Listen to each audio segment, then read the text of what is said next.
The restaurant went dead silent the moment the woman in the navy dress wheeled a small boy to the corner table. Conversations froze mid-sentence. Forks stopped halfway to mouths. She kept her chin high, pretending not to hear the whispers. But her eyes, sharp, defensive, betrayed fear. The boy's hands trembled slightly on the armrest of his wheelchair. She fixed his collar, forced a smile, and sat down. Everything about her screamed control, until the man at the next table quietly stood, pulled up a chair, and sat beside her son instead of her. She blinked, startled. "Excuse me. What do you think you're doing?" He looked up, calm but certain. "Just giving the kid some company. You don't mind, do you?" That single act shattered her mask, and the entire restaurant watched as a moment of kindness changed everything. Before we dive in, drop a comment with where you're watching from, and don't forget to hit subscribe for more videos like this. Let's begin. Claire Whitman's pulse raced as she straightened the folded napkin in front of her, forcing composure that felt like glass about to crack. Every set of eyes in that expensive Los Angeles restaurant burned holes through her as if a wheelchair at their mahogany tables was a disruption in perfection. She smoothed her blazer, voice tight but steady. "Lucas, remember, inside voice, okay?" Her 7-year-old son nodded, smiling up at her. His hair was soft chestnut, his legs still beneath the blanket that hid what strangers always noticed first. "Can I get spaghetti, Mom?" he whispered. "Of course," she said quickly, eyes darting toward the man approaching their table, her investor, Philip Crane. The type who measured people by posture, watch brands, and how fast they spoke. Philip extended a hand, his Rolex catching the candlelight. "Claire," he said with a shallow grin, "you didn't mention company." Her stomach twisted. "Oh, this is my—" He cut her off with a dismissive glance toward Lucas. "Right, I see." Before Claire could reply, a sudden clatter broke the tension. Lucas's toy car had fallen to the floor and rolled beneath another table. Her breath caught. She reached down instinctively, but froze halfway. The dress she wore, the image she curated, everything screamed control. Crawling under tables wasn't part of it. Then a man's voice broke through the hum. "Got it," he said, kneeling to pick up the small car. He was broad-shouldered, in his late 30s, still in a gray flannel and work jeans that didn't belong in this high-end place. His hands were rough, his tone warm. "Hey, buddy," he said, placing the toy in Lucas's hand. "Looks like you've got the fastest wheels in here." Lucas's face lit up. "It's a race car." The man chuckled. "Bet it's faster than my truck." Philip shifted in his seat, clearly irritated. "Claire, we were discussing quarterly growth, not toy cars." But the man didn't move away. Instead, he pulled out a chair, sat right beside Lucas, and leaned in like an old friend. "You like engines, kid? Maybe one day I'll show you how to make this thing roar for real." The restaurant fell quiet again. People were watching. Claire felt heat rise in her cheeks. "Sir," she said carefully, "this is a private meeting." He turned to her, meeting her eyes with calm certainty. "Then maybe it shouldn't be." Philip scoffed. "Who even are you?" "Ryan Carter," he replied evenly. "Single dad, construction supervisor, and someone who doesn't like seeing a kid treated like a shadow." The words landed like a quiet thunderclap. Claire's throat went dry. No one had ever spoken to her like that. Not without agenda, not without expecting something in return. Ryan stood, gently patting Lucas's shoulder. "You've got a cool mom, kid. Don't let anyone make her hide you." Lucas smiled shyly. Claire just stared, frozen between embarrassment and a strange, unfamiliar warmth. Philip exhaled sharply, muttering, "This dinner's over," before grabbing his coat and storming out. The door shut behind him with a hollow thud. For the first time in years, Claire felt both free and terrified. She looked at the man who just risked her deal and somehow saved something far more fragile than money. Ryan met her gaze, his voice soft but firm. "If a contract depends on hiding your son, Claire, maybe it's not a deal worth signing." Claire sat frozen in that silent restaurant long after Philip had left. The chandelier's reflection shimmered across her untouched wine glass, and the low murmur of distant laughter felt miles away. Lucas was playing quietly with his toy car again, making soft vroom noises under his breath, oblivious to the storm in her chest. Ryan Carter, the man who had interrupted her business dinner, was sitting across from her now, not with arrogance, but with a calm, grounded presence that unnerved her more than any corporate executive ever had. He had the kind of quiet confidence that couldn't be bought or faked. She finally broke the silence. "You really didn't have to do that." Ryan tilted his head, his voice low. "Yeah, I did." Her eyes flashed. "You embarrassed me in front of a potential investor?" He leaned back, unfazed. "No. He embarrassed himself by treating your son like a prop that didn't belong." The honesty in his tone cut deeper than she expected. She looked away, swallowing hard. "You don't understand. People like him decide who gets funded, who gets to stay at the top. A single bad impression can kill years of work." Ryan's gaze softened. "And people like Lucas decide who's worth looking up to." For a moment, the air between them felt suspended. Real, heavy, human. Claire couldn't remember the last time someone had spoken to her without calculation. She'd built her empire brick by brick through sleepless nights, cold deals, and the constant pressure to appear flawless. Vulnerability wasn't part of her vocabulary anymore. She sighed. "You talk like life is that simple." He smiled faintly. "Maybe it is. Or maybe I've learned that if you spend all your time chasing approval, you'll end up losing what matters." Lucas looked between them, sensing something changing. "Mom," he whispered, "can we stay a little longer? I like talking to him." Claire's heart tightened. "Lucas, Ryan interrupted gently. "We don't have to make it weird. Let him finish his soda." He turned to Lucas. "So, you like cars, huh?" Lucas nodded eagerly. "I want to build one that can fly." Ryan laughed. "You might just do it. When I was your age, I built one out of cardboard boxes and lawnmower wheels." Lucas giggled. "Did it work?" "Not even a little," Ryan admitted, grinning.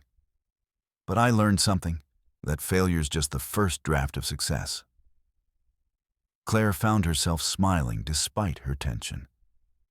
It had been years since she'd heard her son laugh like that with a stranger. Most adults avoided eye contact, or worse, pitied him. Ryan treated him like any other kid. When the waiter returned, Ryan paid the bill before she could protest. "You didn't have to," she started. He shrugged. "You'll cover the next one." "The next one?" she repeated. He gave a small, knowing grin.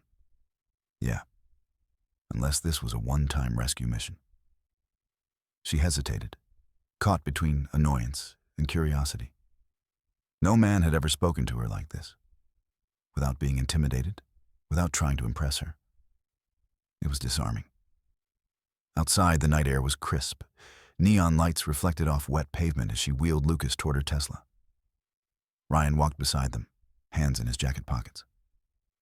"Thank you," she said softly. "For whatever that was." He nodded. "It wasn't much. Just treating a kid like a kid." She sighed. "That's rare these days." He studied her for a moment, Can I be honest, Claire? Her eyes narrowed slightly. Depends on what comes next. You look terrified in there, he said, not unkindly. Not of losing the deal, but of people seeing your real life. Her lips parted, stunned by the accuracy. You think I'm ashamed of my son? He shook his head. No. I think you're scared the world will punish you for loving him openly. That truth landed like a blow. She exhaled shakily, voice breaking. You have no idea what it's like in my world. Investors, clients, the media, if they see you as emotional, as vulnerable, they cut you out. You stop being respected. Ryan looked out toward the streetlights. Respect built on fear isn't real respect. Silence stretched between them, thick but strangely comforting. Then Lucas spoke, his small voice steady. Mom, he's right. You always say brave people tell the truth. Claire turned to her son. His expression was innocent but piercing, and for the first time in years, she felt her carefully constructed walls crumble just a little. Ryan smiled softly. You've got a smart kid. She looked down at Lucas. He didn't used to talk much after the accident, she admitted quietly. But tonight, he did. Ryan's expression softened. Sometimes all a kid needs is to feel seen. A car horn echoed from across the street, snapping her out of the moment. She cleared her throat. We should go. It's late. Ryan nodded. Yeah. But Claire, don't let people like that guy decide what kind of mother you're allowed to be. She looked at him one last time, something unreadable in her eyes. You talk like someone who's lost something too. He gave a faint smile that didn't reach his eyes. Yeah, my wife, 2 years ago. Car accident. Her breath caught. I'm sorry. He nodded once. Me too. But it taught me something. Hiding pain doesn't protect you. It just isolates you. Those words lingered long after she drove away. As her Tesla glided down the boulevard, she kept glancing at Lucas in the rearview mirror. He was holding his toy car, whispering softly, Mom, can we see him again? Claire didn't answer immediately. Instead, she felt an ache of guilt, and something else she hadn't felt in years. Hope. Back home, in her glass-walled penthouse overlooking the city, Claire tucked Lucas into bed. He looked up sleepily. Mom, he said he'd show me how engines work. Her chest tightened. Maybe he will, sweetheart. She walked out to the balcony, the skyline glowing like a constellation of unspoken dreams. The wind carried the faint echo of Ryan's words. Don't let people like that decide who you are. For the first time, she questioned whether she'd been building her success on the right foundation. That night, Claire opened her laptop, not to check emails or stock charts, but to search something she'd never thought she would. Local charity for children with disabilities, volunteer opportunities. The next morning, her assistant nearly fainted when Claire canceled a $4 million meeting. But she didn't care. Somewhere deep inside, something had shifted. And though she didn't know it yet, Ryan Carter's quiet act of kindness had just set her life, and her son's, on a completely different course. A week later, Claire stood in front of the mirror in her office, trying to recognize the woman staring back. Same navy suit, same perfect posture. But something behind her eyes had changed. Less steel, more soul. The boardroom outside buzzed with tension. Word had spread that the investor she lost last week had pulled funding. The vultures were circling. Ma'am, her assistant murmured, peeking in nervously. The partners are ready.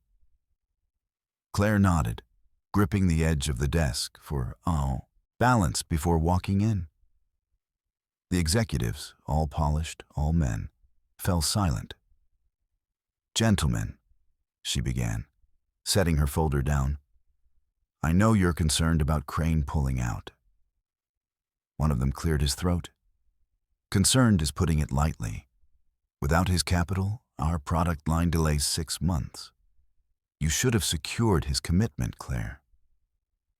Her jaw clenched. The old her would have apologized, begged to renegotiate. But something inside her, something Ryan Carter had awakened, refused to shrink. She looked them dead in the eye. If he can't handle a CEO who has a disabled son, then he was never the kind of man this company should rely on. A ripple of discomfort passed across the table. Someone muttered, "This isn't about morality, it's business." Claire smiled faintly. "You're wrong. Business is morality. Every choice we make defines who we are." The room fell silent again. She took a deep breath, then slid a document across the table. "I secured new funding under different terms." Gasps filled the room. "You what?" She leaned back, calm and collected. "There's a foundation that supports innovation and inclusion. They're offering the same investment if we develop accessible tech for mobility-impaired children." "You're changing the company's mission?" one executive scoffed. "I'm restoring its humanity," she said firmly. When the meeting ended, she didn't wait for applause. She walked out with her head high, and for the first time in years, she felt like herself, not the version the world demanded. That evening, she drove through the suburbs and parked in front of a small house with a white porch swing. Ryan opened the door, wearing the same worn flannel from that night. "Claire Whitman," he said with a surprised smile. "Didn't expect the CEO of WhitTech to show up on a weekday." She crossed her arms, pretending composure. "You left your jacket at the restaurant." He chuckled. "That was 3 days ago." "I know," she admitted, smiling faintly. "Guess I needed an excuse." He motioned her inside. The smell of homemade soup filled the air. His daughter, maybe 10, sat at the table doing homework. When she looked up, Claire noticed the resemblance. Same steady eyes, same quiet strength. "This is Emily," Ryan said. "Emily, this is Ms. Whitman." "Hi," Emily said shyly. "Dad said you have a cool car." Claire laughed. "He told you that, huh?"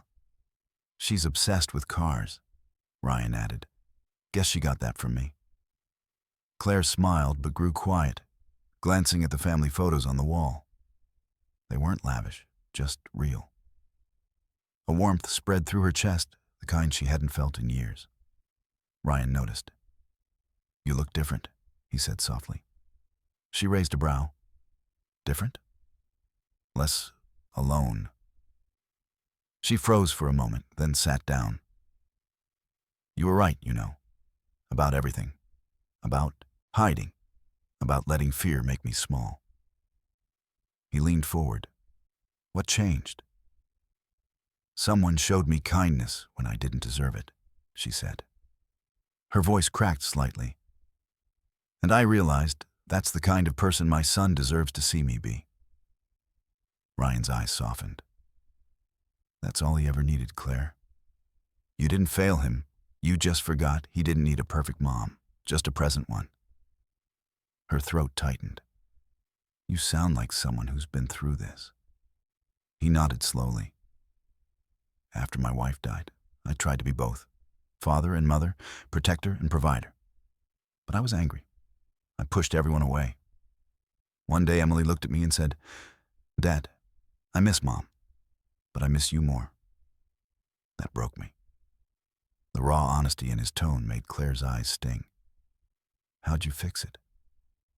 "I stopped trying to prove I was enough," he said simply, "and started showing her that love's not about being strong. It's about staying." The room was quiet for a long moment. Then Lucas's voice came from the doorway. "Mom." Claire turned. Lucas was there, in his wheelchair, smiling nervously. "I wanted to see Emily." Ryan's face lit up. "Hey, champ, come on in." The kids talked like they'd known each other forever. Emily showed him her sketchbook filled with cars and airplanes. "When I grow up," she said proudly, "I'm going to build one that flies." Lucas grinned. "Me too." Ryan and Claire exchanged a glance that said everything words couldn't. After dinner, as the kids played with toy cars on the floor, Claire stepped out to the porch. Ryan followed. The night was cool, the sound of crickets filling the quiet between them. "Thank you," she said, turning toward him, "for not just what you did that night, but for what it made me do after." He leaned against the railing. "You did the hard part yourself. I just reminded you what mattered." She smiled softly. "You know, I canceled a multi-million-dollar deal this week." He raised a brow. "You what?" "Because I realized, if I have to choose between profit and purpose, I'd rather build something that makes my son proud." Ryan studied her for a long moment, then said quietly, "You're stronger than you think." She met his eyes. "So are you." The air between them was heavy, not with tension, but understanding. Then Lucas rolled out to the porch, holding Emily's sketchbook. "Mom, can we help her build one of these someday?" Claire knelt beside him, brushing his hair back. "Someday. How about we start now?" Ryan smiled. "Guess that's one project I wouldn't mind working overtime for." They all laughed, and for the first time in years, the sound didn't echo off walls of loneliness. It lingered in warmth. Weeks passed.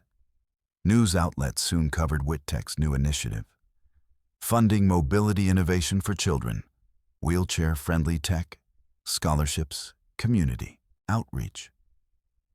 Reporters praised Claire's leadership, calling it a revolution in compassionate capitalism. But what mattered most wasn't the headlines. It was the morning she walked Lucas into his first physical therapy session, hand in hand, not hiding. The therapist smiled at him. "You ready, champ?" Lucas nodded, gripping the wheels. "Mom, can Ryan come next time?" She laughed. He wouldn't miss it. Outside the clinic, Ryan was waiting, coffee in hand, smile easy and genuine. He looked at her. "Told you the world doesn't need perfection, Claire. Just real people who care." She smiled back. "Then maybe we start a new world together." He raised his cup. "To second chances?" She nodded, her voice soft but certain. "To finally being seen for who we are." As they walked toward the car, Lucas and Emily racing ahead, Claire realized something profound. The night that had nearly destroyed her image had saved her humanity. And in a world obsessed with power, it took one single dad's quiet act of kindness to remind a woman at the top that the greatest strength isn't dominance, it's grace.